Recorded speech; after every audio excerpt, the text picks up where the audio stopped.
Hello বন্ধুরা, welcome to only sports view. তো এই ভিডিওতে ইন্ডিয়ান ফুটবল আইএসএলে মোহনবাগানকে নিয়ে একটা আপডেট দেবো। এই ভিডিওতে তো একটা গুরুত্বপূর্ণ আপডেট রয়েছে মোহনবাগানকে নিয়ে। তো মোহনবাগানের এই সিজনে প্রথম সাইনিংটা তারা অ্যানাউন্সমেন্ট করে দিল, তো সেই বিষয়টা নিয়ে আলোচনা করব।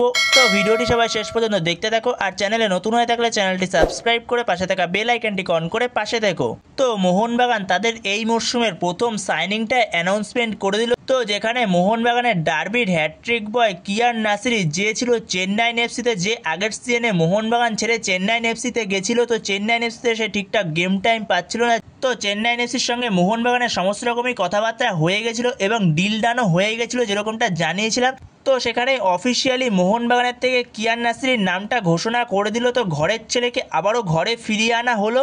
তো যেখানে কিয়ান নাসিরির বয়স মাত্র 24 বছর, পারফেক্ট বয়স, এবং তার মার্কেট ভ্যালু 60 লক্ষ টাকা। সে সেন্টার ফরওয়ার্ডের পাশাপাশি লেফট উইং, রাইট উইংও খেলতে পারে। তো দুর্দান্ত একজন প্লেয়ার। তো মোহনবাগান তাদের এই মরশুমের প্রথম সাইনিংটা অ্যানাউন্সমেন্ট করে দিল। এছাড়াও কিয়ান নাসিরির সঙ্গে চেন্নাইন এফসির কন্ট্রাক্ট ছিল 31শে মে 2027 পর্যন্ত, যেখানে আরও 2 বছরের কন্ট্রাক্ট পড়েছিল কিয়ান নাসিরির সঙ্গে চেন্নাইন এফসির, যেখানে চেন্নাইন এফসিকে কিছু ট্রান্সফার ফ্রি দিয়ে 3 বছরের চুক্তিতে সই করালো মোহনবাগান কিয়ান নাসিরিকে।